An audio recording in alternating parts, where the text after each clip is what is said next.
Hey, how you guys doing? Back again, another episode of the It Factor. And as always, I'm your host, Jeremy Robinson. Today we have somebody special. Go ahead and introduce yourself, bro. What's going on, everybody? My name is Alonte Holliday. I am a trial attorney in Washington, D.C. Yes, what's up in DC? What it do, man? So, man, how are you doing, man? How your day going? How your week going? Everything like that nature. Man, it's good. It's good. Just got past the holidays, getting things starting to get ramped back up at work, but still, I'm not, I'm still trying to chill a little bit. This snow shutting everything down is helping. Yes, sir. So, yes. But I'm good, man. Yeah, I hope this snow in Atlanta go for like a little 2 more days. I can be like, just a little bit. You know what I'm saying? Give me a couple more days. So yeah, man. So first off, man, what made you want to go into law and become a lawyer? Yeah, man. So first off, I was afraid to try to be a lawyer, right? There was a couple things. For one, when I was a kid, way earlier when I was a kid, I was diagnosed with ADHD, right? Where you have trouble focusing. I didn't do very well in school, in high school. And I remember telling one of my teachers that, I was thinking about law school. And honestly, she kind of smirked and was like, yo, that's a little unrealistic, isn't it? And for the longest, I kind of used it as fuel, but for the longest, I kind of had that mindset to where it was like, I'm not that type of person, right? That's the person who gets the 4.0. I barely had like a 2.4 coming out of high school. And so I was really afraid. And it was, talking to my parents, and luckily I had a professor in college who really pushed me. I joined the mock trial team, and he told me like, yo, you could do this, right? Like, honestly, it's more about work than anything else. And so I knew I wanted to get into criminal law. I knew I wanted to be in the courtroom. I love arguing, debate, closing arguments, all that good stuff.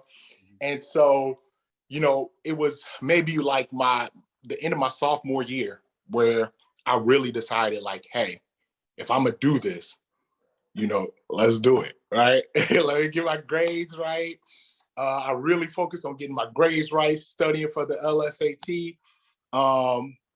And I decided that I was going to do this. I was going to do something that, nobody in my family had ever done.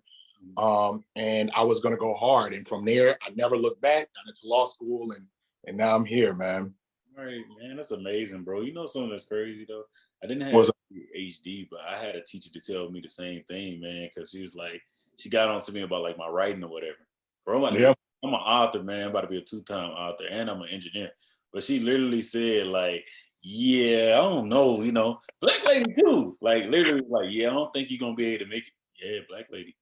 Like, I don't know if you're gonna be able to make it at school. And I don't know if she was trying to say that like to like help me, like make me push me harder or something, or she was just saying to say it. But I took it as she was saying to say it, and I was like, all right, I'm gonna show you, but I'm gonna show myself too that I can do this. So that's what I did, man. So I commend you for that as well, bro.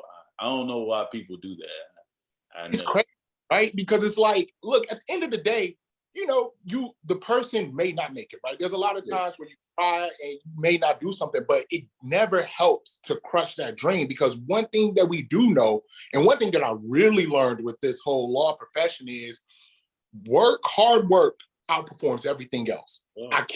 Outperforms IQ, outperforms all that. And the crazy thing about hard work is you can always do it. It don't matter where you started.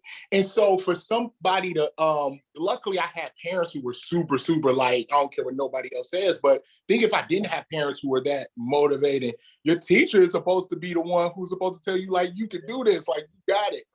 And so, yeah, man, it's just, I don't understand that at all. It's wild. And look, both of us examples, man, never let. We're doing good. We're good.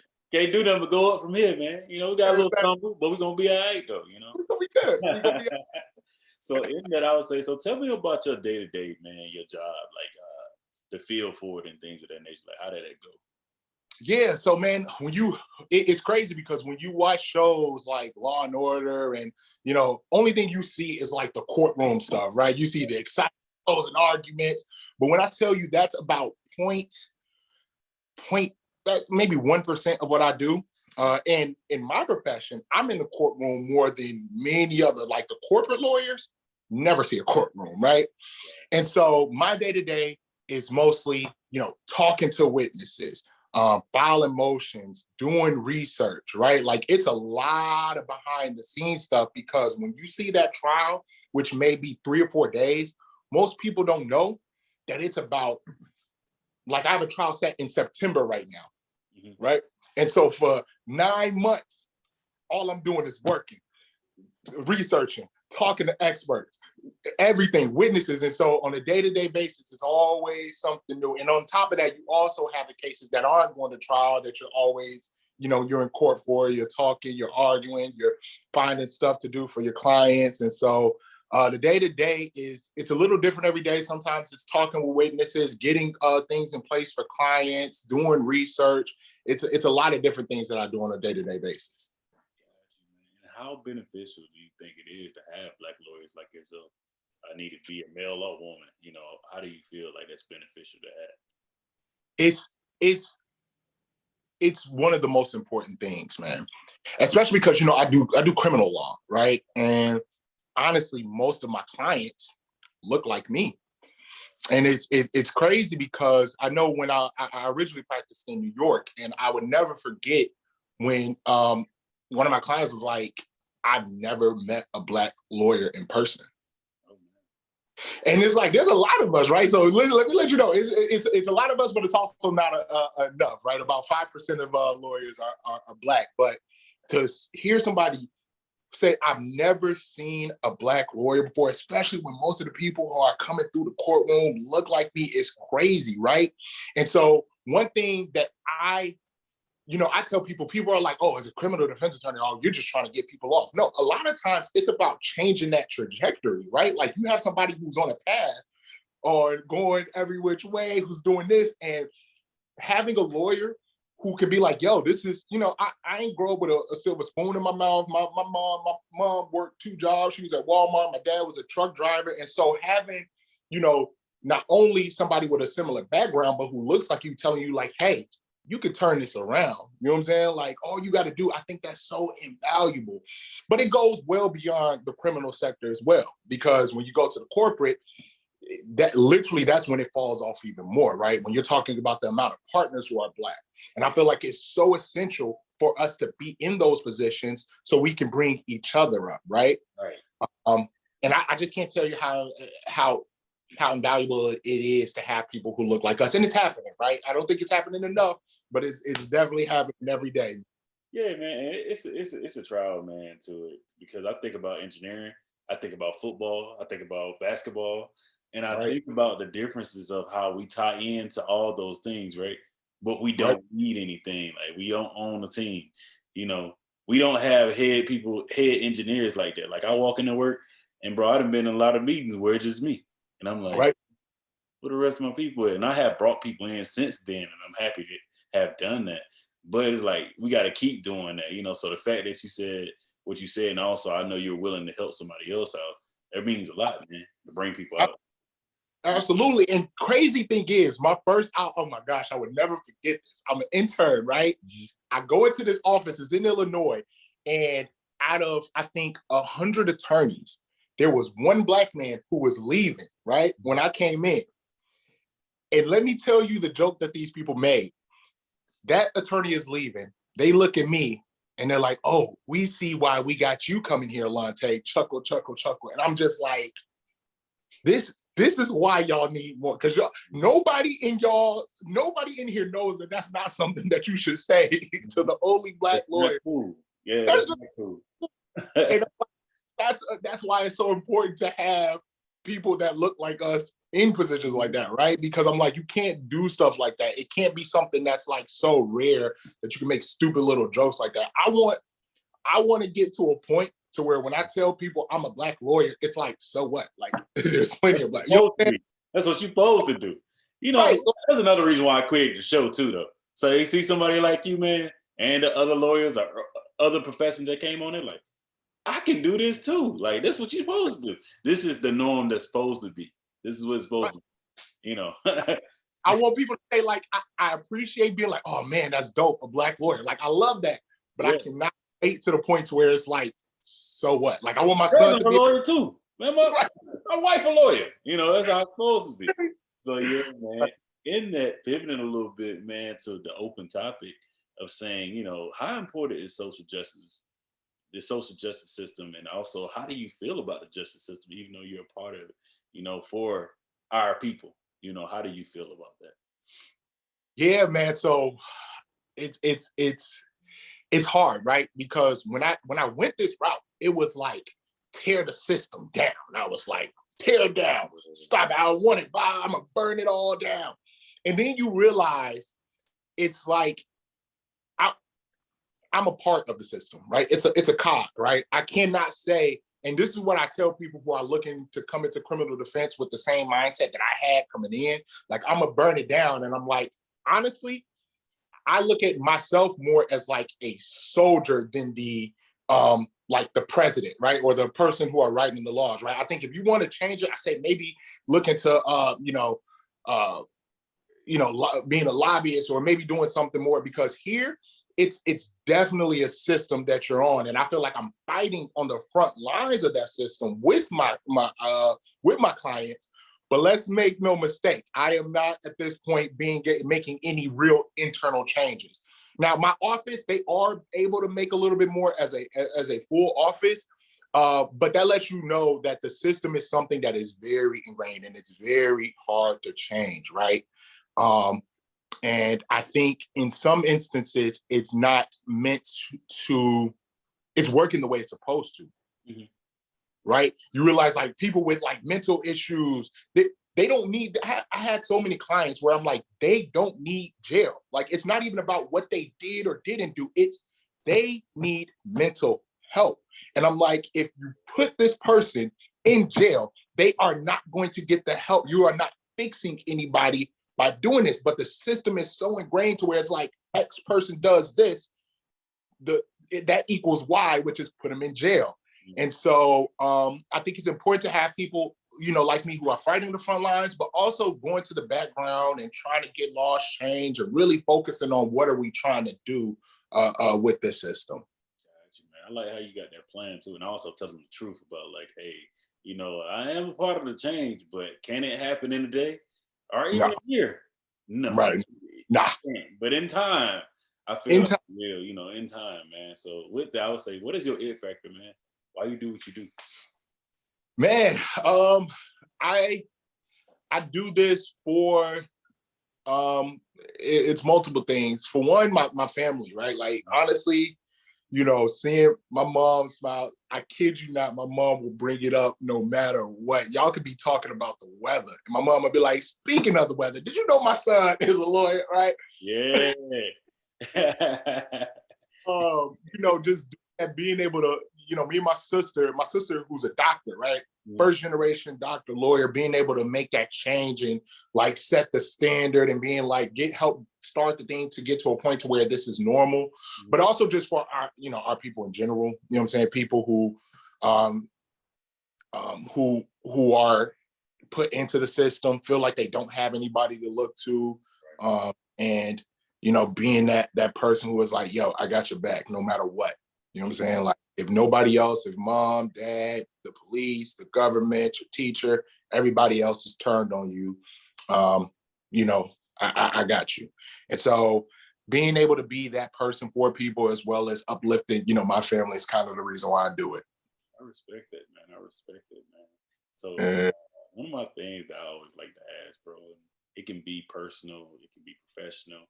What is one of your ultimate life goals? Whew. One of my life goals. I mean, going back to this thing is something that I don't know.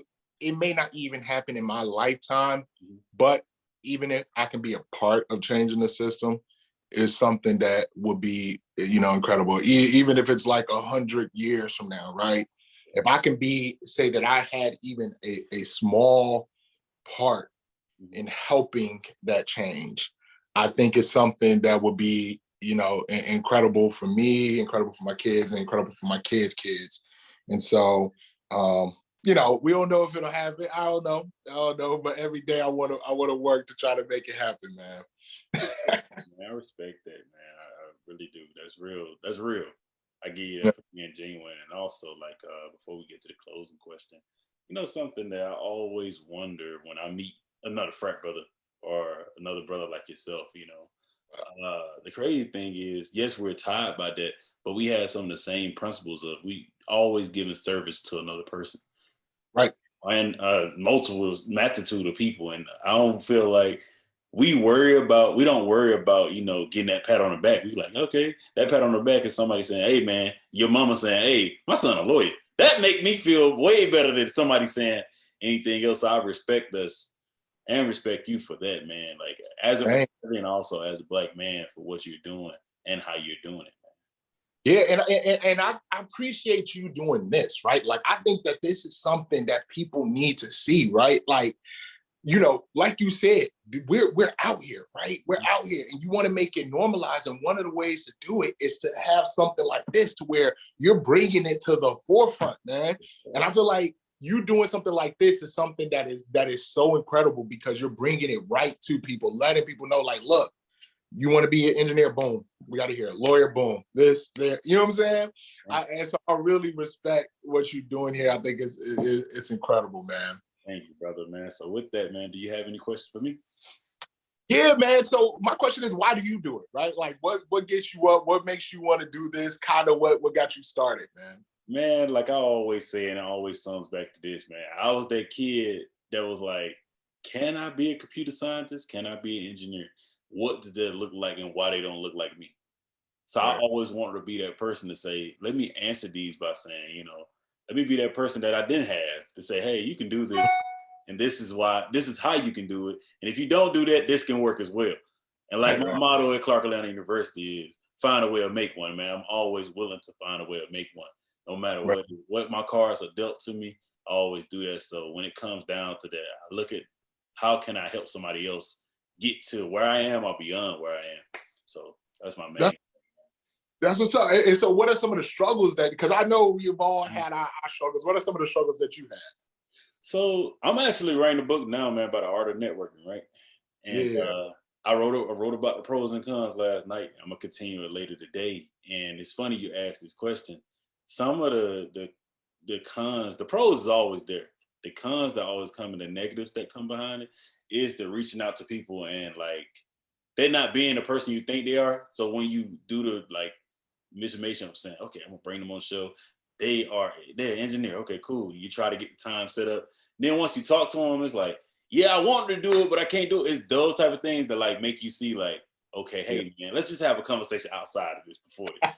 Hey man, look, if you can't do it, you know, those type of things, trying to get somebody on the right page of seeing like this is something that's gonna enlighten the future, not for this moment, like type thing. So I definitely say those. And also just I had to get out of that moment of thinking about like numbers, or like people like liking stuff and stuff like that. Like, you know, a lot of people go to the negativity of things.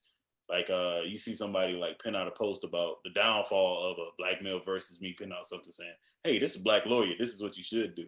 Getting on those type of things and saying like, okay, as long as I pick this stuff out, man, I ain't worried about who sees.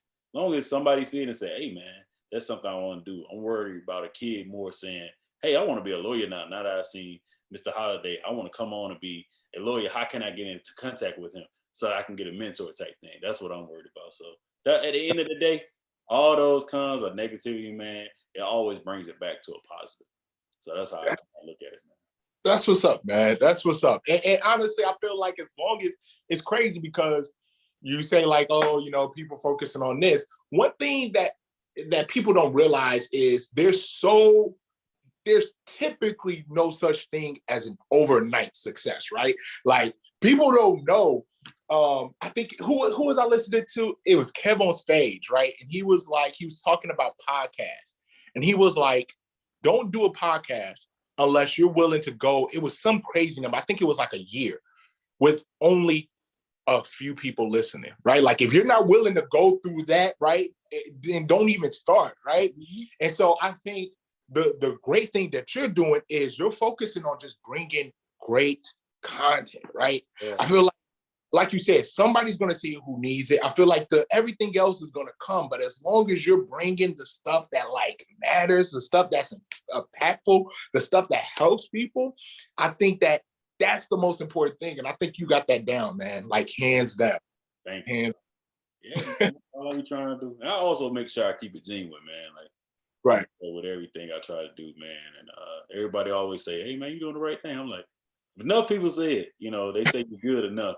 It get to the point to where somebody gonna tell you. I say, "Oh, I'm good at this," right? It's gonna get to the point where somebody walk in and say, "Nah, man, you great, bro. Like you're good." Like once people start telling you that, you're like, "Okay, cool. I already knew it, but thank you, for telling me." Now what can we do to help you? Type thing. That's how I look at it, man. Right. That's what's up, you, man. Thank you for this episode, bro. Like, yeah, no, I really appreciate this, man. I'm glad we were able to do it. Got some more time. And so yeah, no, I really appreciate you doing this, man. Yeah, man, no problem, man. In the meantime, man, if you ever need something or we want to talk about something else again, man, just let me know.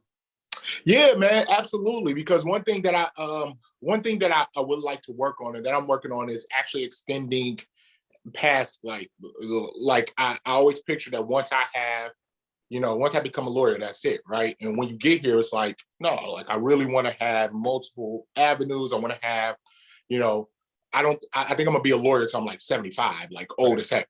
Right. But I also have things I want to work on investments and work on, maybe having things outside and courses and helping teach people. And so, I definitely want to stay in touch, and maybe we can chop it up about something like that in the future. All right, man. Let's make it happen then, brother. Well, you have a great rest of your Sunday, man. I'll talk to you soon. All right, man. Talk to you soon. Bye. Easy.